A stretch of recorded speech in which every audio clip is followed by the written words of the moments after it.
Hello everyone. So this is our third hour of capacitance. In this hour, we are going to talk about recombination of charged capacitors. Then we will talk about multiple parallel plate capacitance. Then we will talk about solving of circuits involving capacitance. What will be the current through the circuit at steady state? What will be the current through the circuit at any instant of time? So without wasting time, let's just start this hour. And the first thing we are going to focus on is recombination of charged capacitors. So we are talking here about recombination of charged capacitors. What is the meaning of charged capacitor? You take a capacitor, okay, connect it with a battery, yes, it gets charged. And we know that if the capacitance is C1 and potential drop is V1, then the charge on the capacitor will be nothing but C1 V1 and minus C1 V1. You take another capacitor of, let's say, having capacitance C2 connected to a battery of potential V2. And then you let this second capacitor gets charged. So you will say that the charge on this second capacitor at equilibrium will be C2V2 and minus C2V2. Now you disconnect these two charged capacitors from the batteries and you can connect them. You can join them such that the positive of the first plate is being connected to the positive of the second plate, or you can reconnect them in such a way that the positive of first plate is connected to the negative of second plate, right? Here we can have these two types of recombinations. Now question is, what will be the final charge on both the capacitors once the equilibrium is attained? Do understand that this first capacitor is charged using a battery of potential V1. So the potential drop across its plate is V1, and the second capacitor is charged using a battery of potential V2. So the potential drop across its plate is V2. So both of them do not have the same potential. The charge will move in between them till the time both of them attain the same potential. So how to find the charge at equilibrium? It's very easy. Focus with me on this for a while. So you will say, let's say we have got the first case when the capacitors after charging are connected in same polarity. It means that the positive of the first capacitor is being connected to the positive plate of the second capacitor. Let's say these two capacitors of capacitance C1 and C2 are charged with a charge Q1 and Q2, and we are connecting in the first case their positive plates. Now once I turn the key on, the charge will start to flow, and the charge will keep on flowing till the time across both of them you do not get the same potential, right? Now what will be the charge on each capacitor at equilibrium? So you will say, let's say once the equilibrium is established, let's say the charge on the first capacitor is X and minus X, and the charge on the second capacitor is Y and minus Y, right? If you look at the left half of the circuit, before turning the key on, the charge on the left half of circuit is nothing but Q1 plus Q2. And after turning the key on, the charge on the left half of the circuit is X plus Y. So from the principle of conservation of charge, you can say that Q1 plus Q2 equals to X plus Y. You can write here one more equation state. This is the final state. At final state, the potential drop across both the capacitors must be same. So from the charge on capacitor equals to capacitance times delta V, one can say that the potential drop across a capacitor equals to the charge on it divided by its capacitance. So here you can say that X upon C1 has to be equals to Y upon C2. If you wish to find X, substitute the value of Y. So you will write Q1 plus Q2 equals to X plus, in place of Y you can write C2X by C1. Bring the X common. So you will write Q1 plus Q2 equals to X times 1 plus C2 by C1. Or you can rearrange it and write it on the right hand side as X times C1 plus C2 by C1. Or you can write that X comes out to be, bring this C1 up and C1 plus C2 down, C1 times Q1 plus Q2 upon C1 plus C2. Now this is how easy it is to find. Sir, I will have to do the entire process in examination. No. Then sir, how to remember this answer? See beta. First of all, understand that on turning the key on, after closing the key, we find that the charge on the capacitor of capacitance C1 came out to be C1 into Q1 plus Q2 by C1 plus C2. And the charge on the second capacitor, if you calculate, will come out to be C2 times Q1 plus Q2 upon C1 plus C2. Now, sir, do you remember this particular result? Yes, I do. Sir, how? See, rather than thinking that the charge Q1 and Q2 redistribute, think that as if a charge Q1 plus Q2 is entering the system. If a charge Q1 plus Q2 enters the system, what will be the charge on first capacitor? So, sir, C1 into the charge that enters upon the C equivalent of the system, which is C1 plus C2. And what will be the charge on second capacitor? So, C2 into Q1 plus Q2 upon C1 plus C2. And you have already marked this up in the last hour. So, using the same result, you will say the charge on the first capacitor at equilibrium will be C1 into Q1 plus Q2 upon C1 plus C2. And the charge on the second capacitor will be C2 into Q1 plus Q2 upon C1 plus C2. If I ask you this question, if a charge Q enters the system of two parallel capacitors having capacitance C1 and C2, can you tell me what will be the potential drop across the system of these two parallel capacitors? You will say, sir, their C equivalent as they are in parallel will be C1 plus C2. And from Q equals to C delta V, I will say that the charge entering this whole system is Q. Their C equivalent is C1 plus C2, and here we need to find the delta V. So the potential drop will be nothing but Q upon C1 plus C2. So as to find the potential drop, one can think that the charge Q1 plus Q2 is entering into the parallel combination of two capacitors of capacitance C1 and C2. So the potential drop has to be nothing but the charge on the system Q1 plus Q2 upon the equivalent capacitance of the system, which is C1 plus C2. And once you know that, the potential drop here has to be equals to Q1 plus Q2 upon C1 plus C2. You can even correlate if the potential drop across this first capacitor of capacitance C1 is Q1 plus Q2 upon C1 plus C2, then the charge on it should be C1 times Q1 plus Q2 upon C1 plus C2. Similarly, the potential drop across the second capacitor at equilibrium is also same, Q1 plus Q2 upon C1 plus C2. So the charge on it has to be equals to its capacitance C2 times Q1 plus Q2 upon C1 plus C2. Easy. Now, finding out the charge on the two capacitors at equilibrium is very easy. So if you can find the final charge and you know the initial charge, you can find the loss of energy stored. You will say that the initial energy stored in this system is equal to the energy stored in the first capacitor plus the energy stored in the second capacitor. Energy stored in the first capacitor will be Q1 square by 2C1. Energy stored in the second capacitor will be Q2 square by 2C2. So this is how you can write the initial energy stored in the system. The final energy stored in the system can be written in many ways.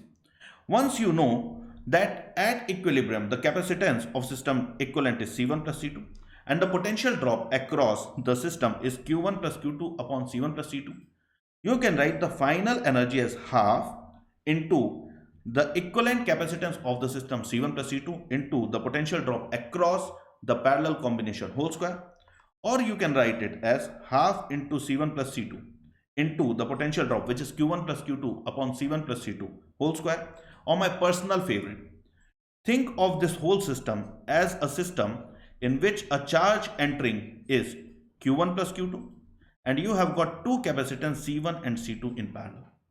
So using the energy stored as Q square by 2C, I will say here the charge on the whole system is Q1 plus Q2 and the equivalent capacitance of the system is C1 plus C2. So the energy stored can be written as Q1 plus Q2 whole square by 2 times of C1 plus C2. And I personally use this second method.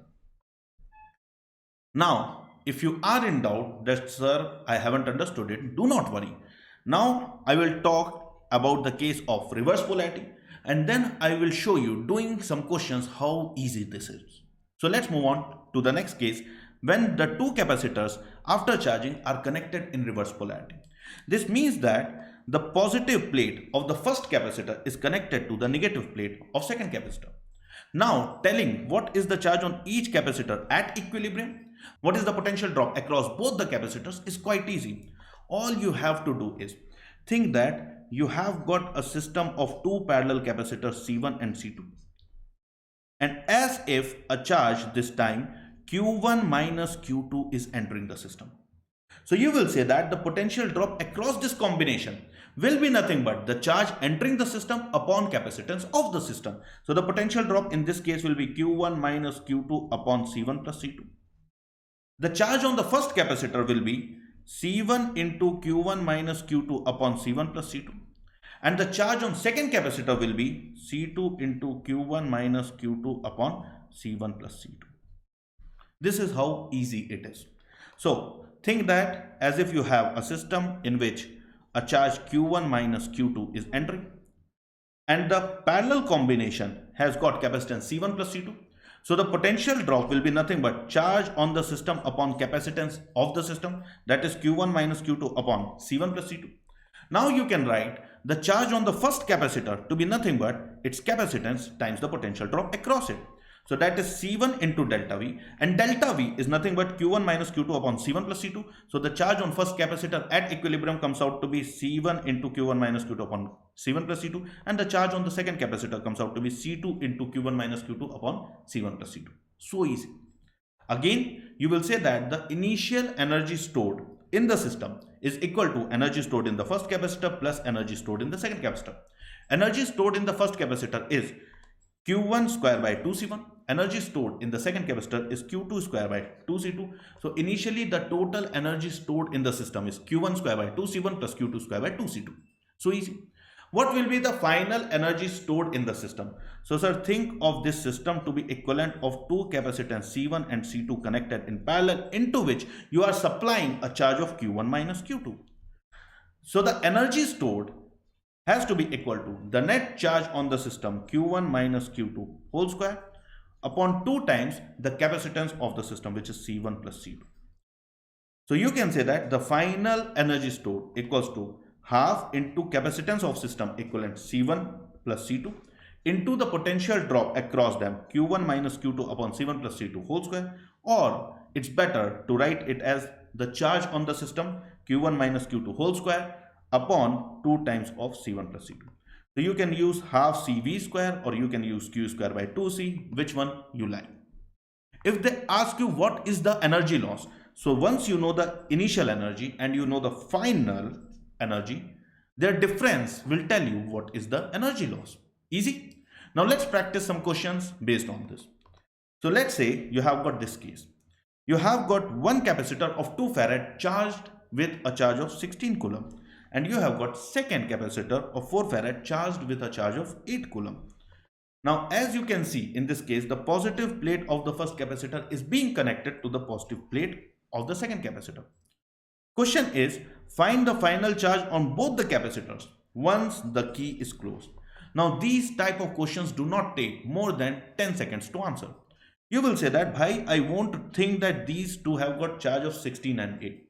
I know that this charge of 16 and 8, the net charge of 24 will redistribute till the time it attains an equilibrium, till the time both the capacitors are across the same potential drop, right?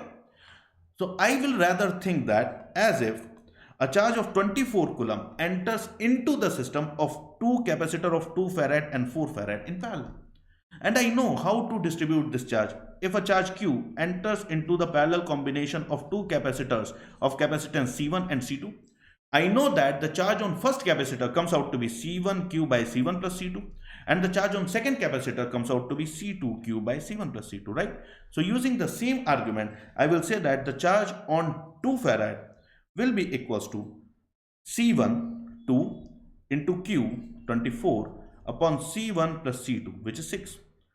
So 2 into 24 by 6 cancel out. Here you get a 4, and 2 into 4 gives you 8 coulomb.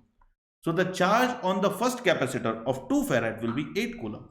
Now what will be the charge on the second capacitor? Sir, isn't it obvious? If out of 24 you find 8 on the first capacitor, then the charge on the second capacitor has to be 16. Fair enough. Let's see the next example for more practice. Let's say they have given you this case. And the question is, find the final charge on both the capacitors on turning the key. You can see here, initially, the negative plate of the first capacitor is now being connected to the positive plate on the second capacitor. If I turn the key on, the charges will redistribute till the time they attain the same potential across their terminals.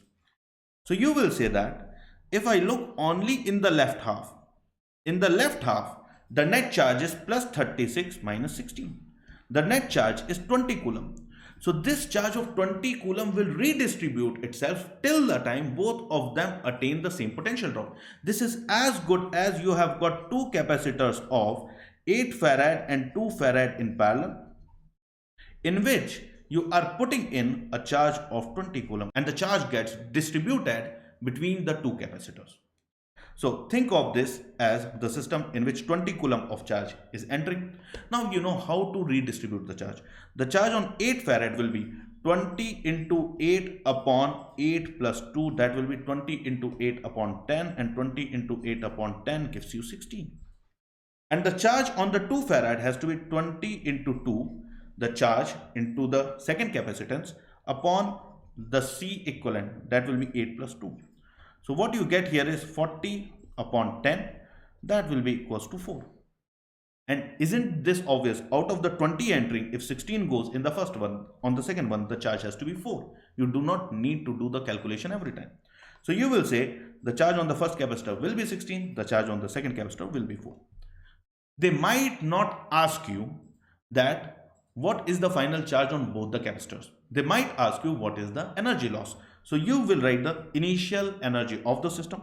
Initial energy of this system will be equals to 36 square by 2 times 2.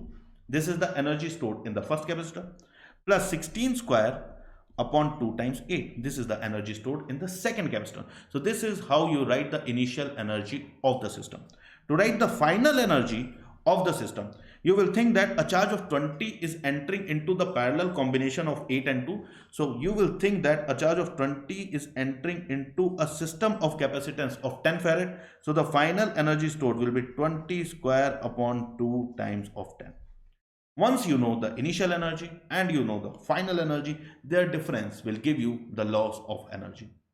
So let's move on to the next thing that we need to learn, that is multiple plate capacitors. You will find some figures like this, and they will ask you determine the equivalent capacitance between these 2 points. Beta, all these type of questions are super duper easy. We will practice here 4 questions. Look at them very carefully every time what I am doing, and you will be able to get the answer of this multiple parallel plate system very easily. Here they will say that you have got 4 plates, each of plate area A, and the separation between any 2 plates is D, which I haven't marked A and D. And then they will say the second plate is connected to third plate and the first plate is connected to fourth plate. Now you need to tell the equivalent capacitance between these 2 points. So let's call these 2 points as X and Y. So the first thing you have to do is look at the equipotential points. Which points are at same potential? So you will say that all these points are connected to the same point X via a wire. So both these plates will be at same potential as that of X. Similarly, both the other plates are connected to the terminal Y. So they will be at the same potential Y. So visualize the potential X, X, X and Y, Y, Y. Once you have done this, game over. Visualize the point X and Y. Think that one capacitor is built up between X and Y. So think of first capacitor between X and Y. And think of second one. Now this one is between X and X. So think of one capacitor placed between X and X. And then you have got one more capacitor between X and Y. This is between X and Y. So draw one more between X and Y. Now you need to find the equivalent capacitance between X and Y. This capacitor has got no potential drop across it. Why? Because both the terminals are connected to X. If both the plates are at same potential, this means that the potential drop across this particular capacitor is 0. If the potential drop across this particular capacitor is 0, no charge flows through it. And if no charge is going to flow through it, throw it out of the circuit. So now, if you stop visualizing this one, so you will say between X and Y, I have got two capacitors in parallel. Now the plate separation between any two plates is D and the plate area is A. So this first capacitor will have a capacitance of epsilon naught A by D. The second one will have a capacitance of epsilon naught A by D, and they are in parallel. When you have got capacitors in parallel, how do you find the C equivalent? Sir, we simply add up. So you will get the C equivalent to be epsilon naught A by D plus epsilon naught A by D. So the C equivalent comes out to be simply 2 epsilon naught A by D. Sir, I haven't understood. Do not worry, we have got more questions to practice. Let's see the second one. Now again, your mission is to find the equivalent capacitance between X and Y. All the plates here used have the same plate area A, and the separation between any two plates is D. So first of all, mark the potential of each point. So you will say if this is X and this is Y, all these points will be at the same potential X, and all these points will be at the same potential Y. So think of the potential of every point.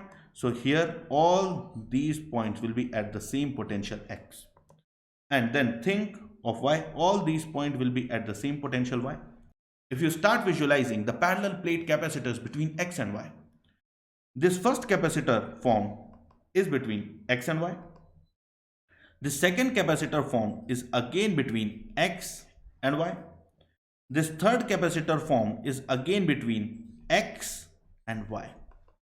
So between X and Y, you have got as if three capacitors in parallel. Each capacitor will have a capacitance of epsilon naught A by D. If you have got three capacitors of capacitance epsilon naught A by D connected in parallel, what will be the C equivalent? So you will say C equivalent equals to 3 epsilon naught A by D. Sir, I haven't understood. Do not worry. Let's practice more. Let's think of the third example. Now again, your mission is to find the equivalent capacitance between these 2 points. Now, if I mark this point as X, then I know that all these points connected with this directly via a wire will be at same potential X. If I mark this point's potential as Y, then all the points connected straight via a wire with it will have the same potential Y. Sir, this plate is unique. This is not connected to anything. If it is not connected to X, if it is not connected to Y, what should I take its potential to be? So sir, when not connected to anything, you can't say that the potential of this plate is X or Y. Then what to do? Assume a new potential, and let's say that the potential of this plate is Z. Now start redrawing the parallel plate capacitor circuit between the point X and Y in your mind. So think of the point X, think of the point Y. You will say that the first capacitor form is between X and Y. So think of one capacitor from X to Y. The second capacitor form is between Y and X. So think of one more capacitor from Y to X. The third capacitor form is between X and Z. So where is Z? Mark a point in space as Z and think of one capacitor between X and Z. Now the fourth capacitor is between Z and Y. So think of one more capacitor joining Z with Y. Now can you tell me what will be the equivalent of these 4 capacitors? Sir, the plate area of each plate is A and the separation between 2 consecutive plates is D. So if I take each one's capacitance same to be C, I can see that these 2 are in series. So their equivalent will be C by 2. So as if I have got 3 capacitors in parallel. In the first line you have got C by 2, in the second line C, in the third line you have got C. So the equivalent capacitance will be C by 2 plus C plus C. So the equivalent capacitance will be 5C by 2 or 2.5C, where C is nothing but epsilon naught A by D. So the equivalent capacitance comes out to be 2.5 epsilon naught A by D. Easy? Let's see the next one. Now let's say they give you this case. Now you need to find the equivalent capacitance between these 2 points, given that all plates have the same area A and separation between any 2 consecutive plate is D. So you will say, let's start marking the potential of all the points. So if this point is at potential X, then all the points connected with it with a wire will be at the same potential X. If this point is at potential Y, then all the points connected with it via a wire will be at the same potential Y. So this plate will be at potential Y, this plate will be at potential Y. Now you can see there are two plates which are not connected to anything. So can I say that the potential of both the plates is Z and Z? No. Why not? They are not connected to anything. You can't assume them to be at same potential. Then what to do? Assume them to be at different potential. Let's say this plate is at a potential W and this plate is at a potential Z, and now start redrawing the circuit. So think of 2 points X and Y. The first pair is between X and Y. So think of one capacitor between X and Y. The second pair is between Y and X. So think of one more capacitor from Y to X. The next pair is between X and W. Sir, where is W? Mark a point in space, call it W. And think of one capacitor between X and W. The next pair is between W and Y. So visualize one capacitor between W and Y. And the next capacitor pair is between Y and Z. So think of one capacitor from Y to Z. So where is Z? Mark any random point in space and draw a capacitor from Y to Z. Now you can see this particular capacitor is useless. Why? Sir, our mission is to find the equivalent capacitance between X and Y. Yes. So it means that you are going to connect some battery between X and Y. Yes. If the battery gives some charge, the battery will take back the same amount of charge. Now, if you think that some charge is going to flow through this particular capacitor, it means that some charge will enter here, and where will it go? It will fly into the space. If the charge can't come back to the battery, the charge will never ever enter this particular capacitance. That's why this particular capacitance here is useless. No charge will flow through it, throw it out of the circuit. And once you have thrown it out of the circuit, you say that, okay, this system is now same as the last one. So the C equivalent is coming out to be the same. So you will say C equivalent will be nothing but 2.5 epsilon naught A by D, just as the last one. So sir, what is the technique? Simple. Provide potential to every point. Now write down the capacitance between each pair, redraw the circuit and find the equivalent capacitance. In all the examples I have taken here, I have taken the plate area every time to be A and the plate separation between any two consecutive plate to be D. If they do not give you D, somewhere they give you D, somewhere they give you D by 2, then better when you write this particular capacitance between X and Y or Y and X, then here substitute epsilon naught A upon D by 2 when you do the calculation. That's all. So let's move on to now and focus on solving the circuit based problems. So now let's talk about the case of capacitors in a circuit. I'm going to give you here two powerful statements that will help you solve every question very easily. You will be able to answer every question based on capacitor in a circuit within 10 seconds, but you need to reach to understanding of those two statements. So without wasting time, let's start learning capacitors in a circuit. Till now, all the circuits we have seen, there the capacitor is being connected to a battery and there is no resistance in the circuit. What does resistance do? Resistance opposes the flow of current. So if there will be no resistance in the circuit, there will be no opposition to the flow of current. So as soon as you turn the key on, the charge flows instantly from the battery and the capacitor gets charged instantly. And we know that the charge accumulated on the capacitor plates on turning the key on will be nothing but CV and minus C. And this process takes place instantly. So the capacitor gets charged instantly. As soon as you connect, the charge is plus CV and minus CV. But if you have a resistance in the circuit, resistance opposes the flow of current. So if you take a capacitor and a resistor and connect it with a battery and turn the key on at time equals to 0. So you will say that, okay, I have got here a capacitor and a resistor and I have connected it with a battery. The battery has potential V. So let's say at any given instant of time, the potential drop across the capacitor is VC and the potential drop across the resistor is VR.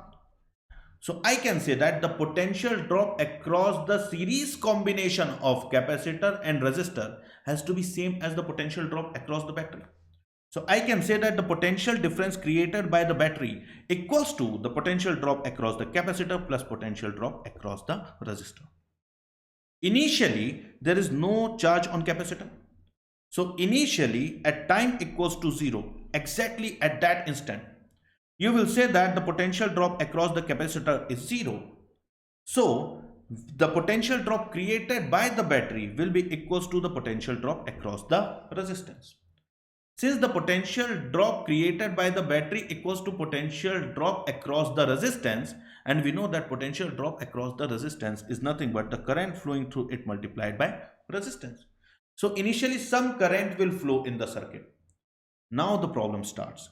As soon as the current flows in the circuit, positive charge starts accumulating on the left plate of the capacitor and negative charge starts accumulating on the right plate.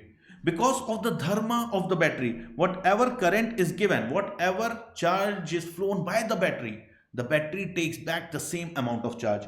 So the battery will take the same current back at every instant. So whatever positive charge gets accumulated on the positive plate, on the left plate of this capacitor, the same magnitude of negative charge gets accumulated on the right plate, right? Now, as the current will flow in the circuit, the charge on the capacitor will increase. As the charge on the capacitor will increase, the potential drop across the capacitor will increase. As the potential drop across the capacitor will increase, the potential drop across the resistor will decrease. As the potential drop across the resistor will decrease, the current flowing through it will decrease. As the current flowing through it will decrease, the rate of flow of charge decreases. Current is nothing but the rate of flow of charge. As the rate of flow of charge decreases, the rate of charging of capacitor decreases. So now the charge grows on the capacitor plate at a lower rate. I haven't understood anything. Listen to me once more.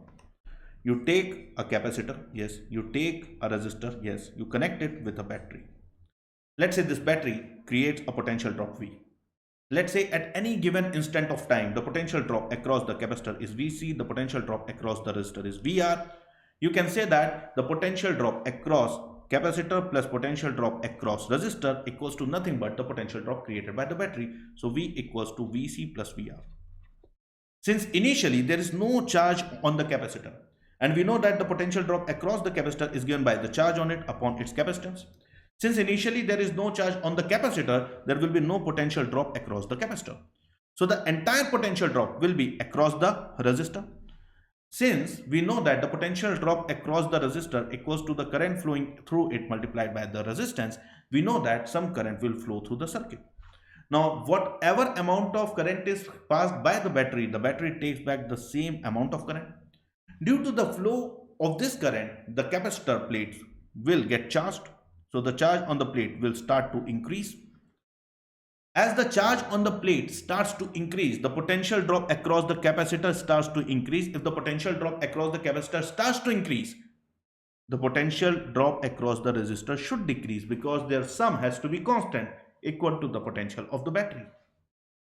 If the potential drop across the resistance decreases, it means that the current flowing through it decreases. If the current flowing through the resistor decreases, it means that the rate of growth of charge on the capacitor decreases because the charge grows on the capacitor plate because of the current.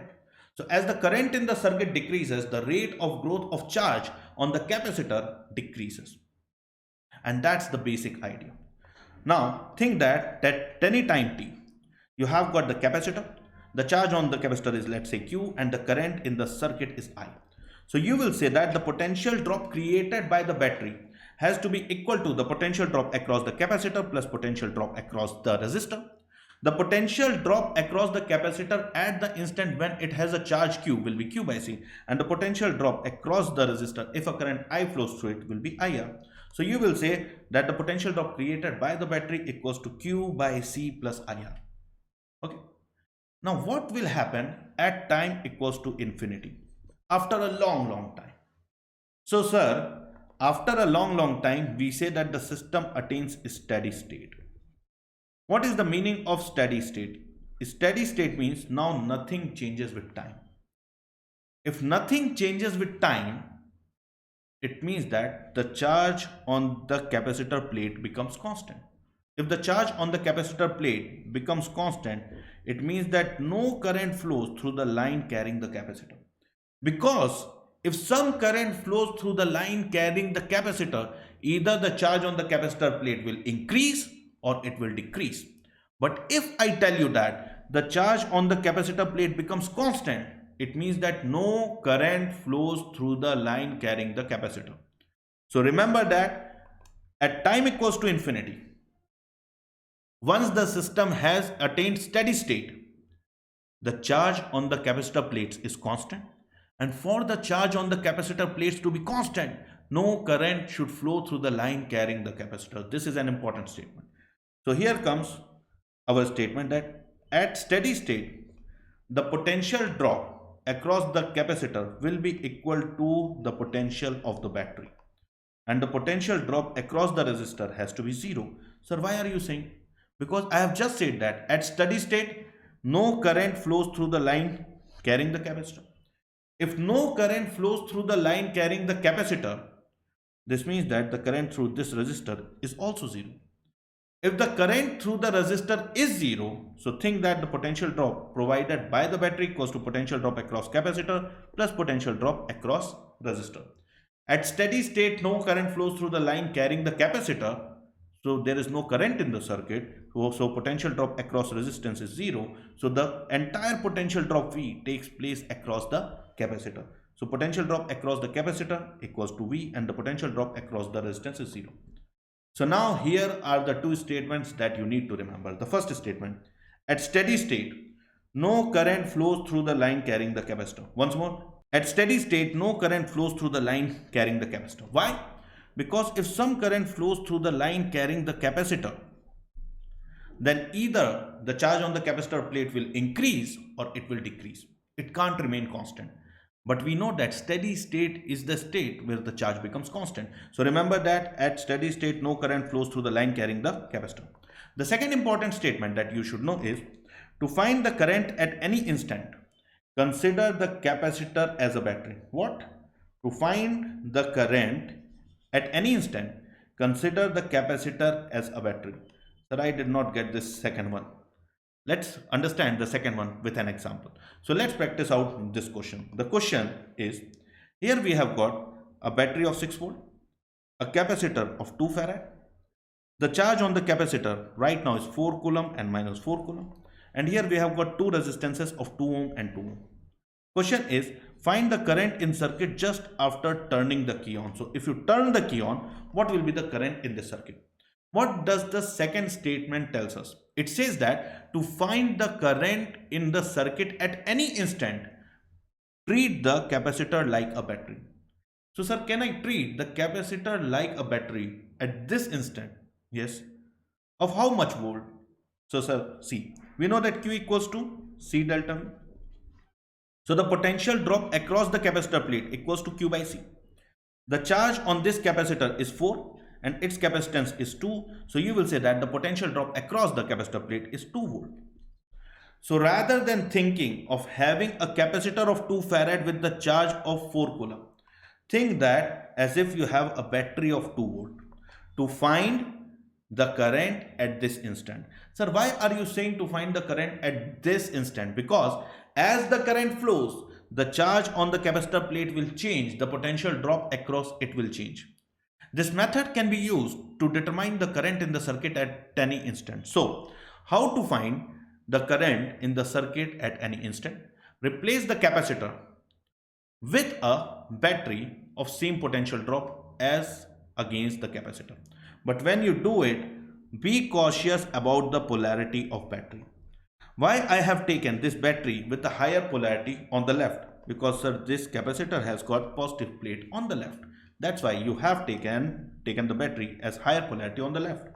Now this becomes your simplest question of current electricity.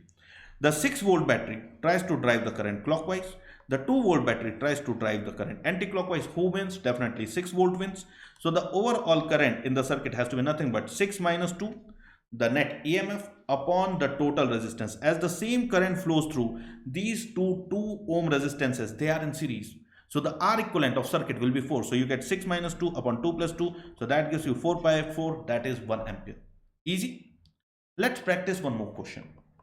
So the question goes like, you have got this circuit.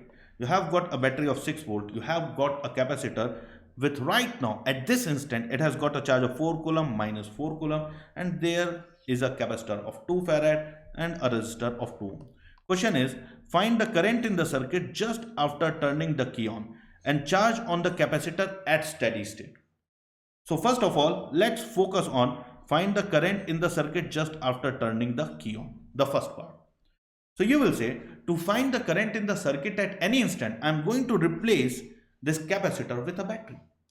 Now, since I know that from Q equals to C delta V, the charge on the capacitor is 4, capacitance is 2, so the potential drop across has to be 4 by 2, which is 2 volt, with the left hand side at higher potential. So replace this capacitor with a battery of 2 volt. So to determine the current in the circuit just after closing the key, replace the capacitor with a battery. So you will say that this capacitor can be thought of as a battery of 2 volt at this instant. Sir, why do you always say at this instant? Because Peter, as the current will flow in the circuit, the charge on the capacitor plates will change. The potential drop across the plate will change, and you can't tell that what will be the current in the circuit after some time. But at this instant, since I know that the potential drop across the capacitor is 2 and this battery has got potential of 6, the current in the circuit at this particular instant will be 6 minus 2 upon the resistance 2. So you get 6 minus 2 upon 2. That gives you 4 by 2. That gives you 2 ampere. Easy. Now let's move on to the next part. What will be the charge on the capacitor at steady state?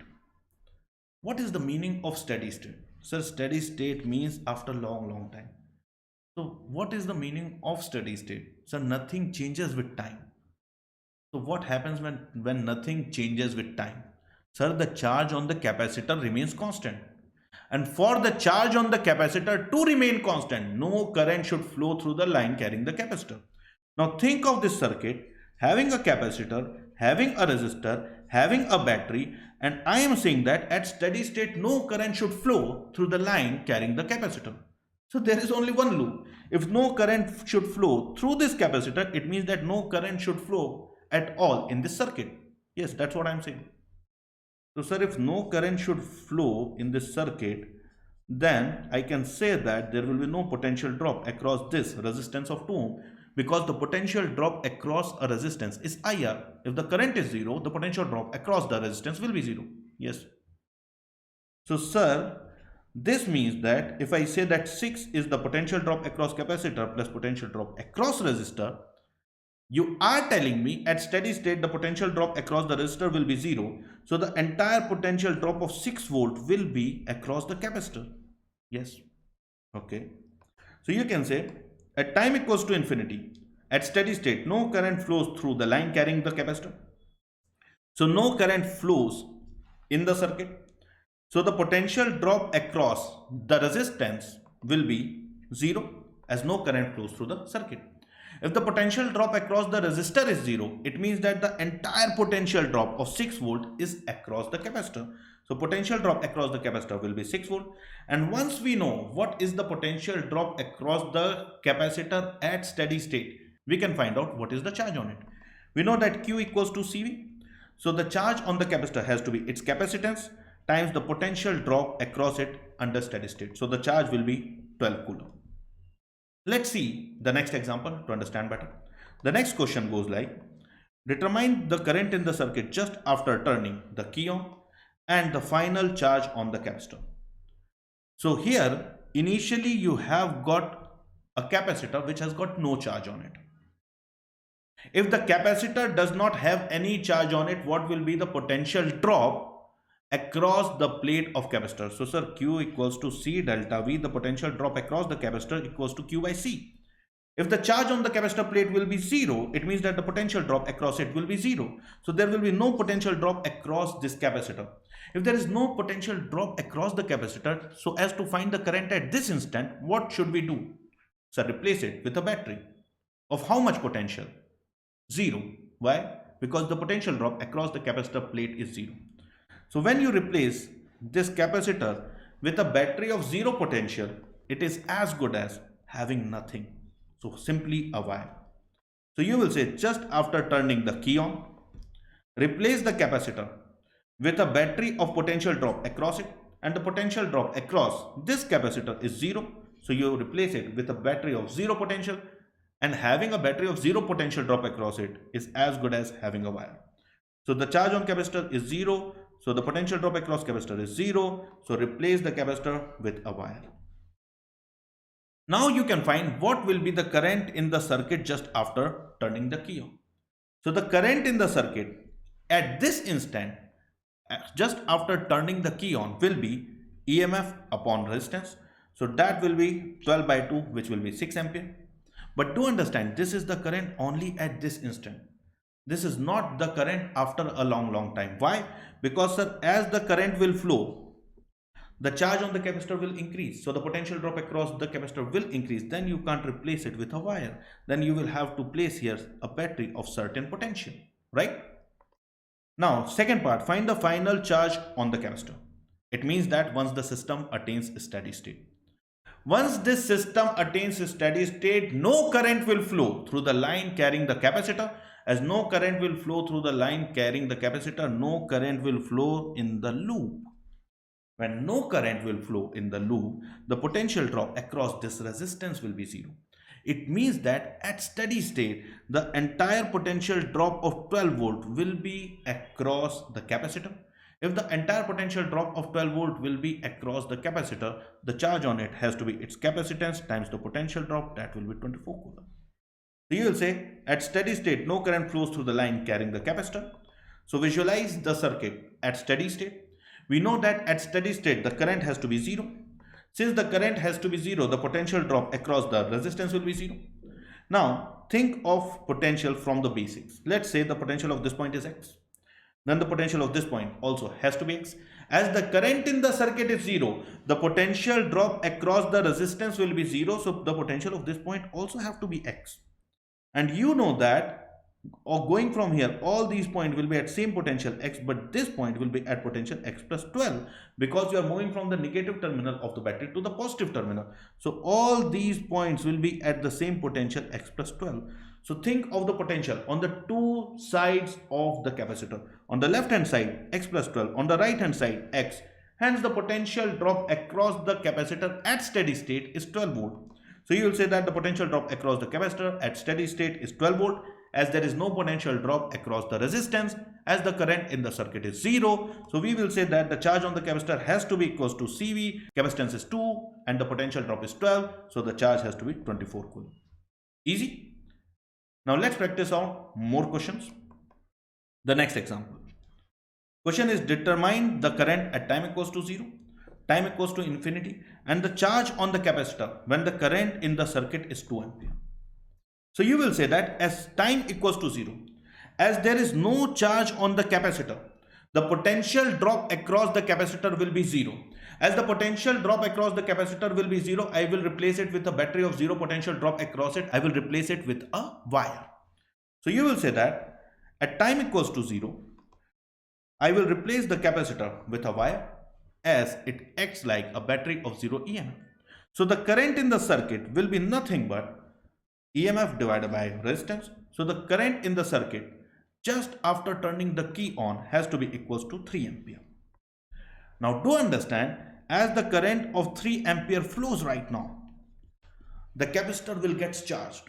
Once the capacitor gets charged, the potential drop across the capacitor increases, the potential drop across the resistance keeps on decreasing, and the current in the circuit will keep on decreasing.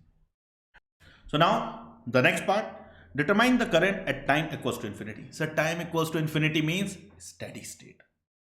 And we know that at time equals to infinity, at steady state, no current flows through the line carrying the capacitor. So what will be the current through the circuit at time equals to infinity? So we have marked this up. The current has to be equals to 0. Second part done. Do understand that at time equals to 0, the current in the circuit came out to be 3 ampere. At time equals to infinity, at steady state, the current came out to be 0 ampere. This means that as the charge on the capacitor keeps on building up, the potential drop across the capacitor keeps on increasing, the potential drop across the resistor keeps on decreasing, and the current flowing through the resistor decays from 3 ampere to 0 ampere. So the current flowing in the circuit decays from initial value of 3 ampere to a final value of 0 ampere. Now bachon, our next part of the mission is find the charge on capacitor when the current is 2 ampere. So you know that at time equals to 0, current was 3 ampere.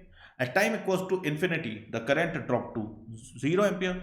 As the current decreases from 3 to 0, at some instant of time, it should also be 2 ampere. So your mission is to find the charge on capacitor when the current is 2 ampere. And it's easy, see. When the current in the circuit will be 2 ampere, what will be the potential drop across the resistor? So you'll say potential drop across the resistor will be IR, so that will be 2 into 2, that will be 4. So out of the potential drop of 6 volt, 4 volt is across the resistance. So how much voltage of potential drop you will have across the capacitor? 2 volt. Once you know that what is the potential drop across the capacitance, you know what is the charge on it. From Q equals to capacitance, which is 1 farad, times the potential drop, which is 2. So the charge on the capacitor has to be 2 coulomb. So you can visualize the instant when the current in the circuit is 2 ampere. You will say that the potential drop across the resistor has to be 2 into 2, which is 4 volt. Now, the sum of potential drop across capacitor plus potential drop across resistor equals to the potential drop 6. Now, since the potential drop across resistor is 4 volt, the potential drop across the capacitor has to be 2 volt. If the potential drop across the capacitor has to be 2 volt, then the charge on the capacitor has to be equals to the capacitance times the potential drop, that is 1 into 2, that will be 2 coulomb. Easy? Let's practice more on this. Next example. Now, in this case, you need to determine the charge on the capacitor under steady state. Now, this is a little bit complex circuit. It's damn easy. So, you just need to remember the statement. At steady state, no current flows through the line carrying the capacitor. Which line carries the capacitor? So, this line.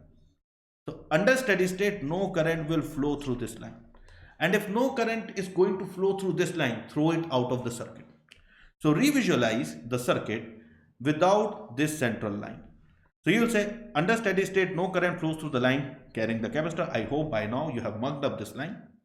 And since no current flows through this line, you can throw it out of the circuit, and I have revisualized the circuit without this line at all. So now I have got battery of 12 volt. I have got one resistance of 1 ohm. I have got another resistance of 2 ohm. Now tell me what will be the current in this loop. So you will say that, sir, resistance is 3 ohm, battery of 12 volt. So the current in the loop has to be 12 by 3, that will be 4 ampere. So there will be a current of 4 ampere. Now as the current of 4 ampere flows in the circuit at steady state, what will be the potential drop between the point A and B? So you will say, sir, the potential drop between the point A and B will be same as the potential drop across this 1 ohm. As the current in the circuit is 4 ampere, the potential drop across the 1 ohm is same as the potential drop between point A and B, and that potential difference between point A and B will be 4 volt. 4 into 1, 4 volt. Our mission is to find the charge on the capacitor. To find the charge on the capacitor, we need to know the potential drop across the capacitor. Now think of just this capacitor line. You know that the difference between the potential of two extreme here is 4 volt. Yes, sir. And we know that under steady state, no current flows through the line carrying the capacitor. Yes, sir. So can I say potential drop across capacitor plus potential drop across resistor has to be 4 volt? Yes, sir. And potential drop across resistor is going to be 0 as no current flows through this line. So the entire potential drop of 4 volt will take place across this 2 farad capacitor. So you will say that the charge on the capacitor has to be nothing but its capacitance times the potential drop across it. There will be no potential drop across this 2 ohm. So the entire potential drop of 4 volt between the point A and B will be actually across the capacitor. So you will say the charge on the capacitor has to be 2 into 4. That gives you 8 coulomb. Let's practice one more question of this type. Let's say this is the circuit given to us. There are three resistances R1, R2, R3. There is a battery of EMF E, and we have got a capacitor of capacitance C. Question is, determine the charge on the capacitor at steady state. So you will say, under steady state, no current flows through the line carrying the capacitor. So no current will flow through this line. So take out this line and throw it out of the circuit. Now revisualize the circuit without this line. So you will say that without this line, the circuit will look something like this. I have thrown out this line because no current will flow through it. So as to find the charge on the capacitor, I need to know the potential drop across the capacitor. And so as to know the potential drop across the capacitor, I need to know the potential difference between point A and B. Because whatever potential difference takes place between point A and B, at steady state, same will be the potential drop across this capacitor. Why? Because under steady state, no current flows through the line carrying the capacitor. So the potential drop across this R2 will be 0. So whatever will be the potential difference between point A and B, same will be the potential difference across the capacitor. So our mission is just to find the potential difference between point A and B. Now look at this circuit. This is a simple circuit. What will be the current in the circuit, sir? EMF upon resistance of the circuit. So the current will be equals to E upon R1 plus R3. Once you know that the current in the circuit equals to E upon R1 plus R3, can you tell me what will be the potential difference between point A and B? So the potential difference between point A and B will be nothing but the current flowing through R3 multiplied by its resistance. Look at point A and B. If this is point A, this is also point A. If this is point B, this is also point B. So the potential difference between point A and B is same as the potential difference across the resistance R3. And the potential difference across the resistance R3 will be nothing but current through it multiplied by its resistance, which is IR3. So substituting the value of I, you get the potential difference across point A and B to be E by R1 plus R3 into R3. That gives you ER3 upon R1 plus R3. Now once you know what is the potential difference between point A and B, same will be the potential drop across the capacitor. So you will say that the charge on the capacitor equals to its capacitance times the potential drop across it. So what you get here is C times potential drop across the capacitor. That will be C into ER3 upon R1 plus R3. That can be written as CER3 upon R1 plus R3.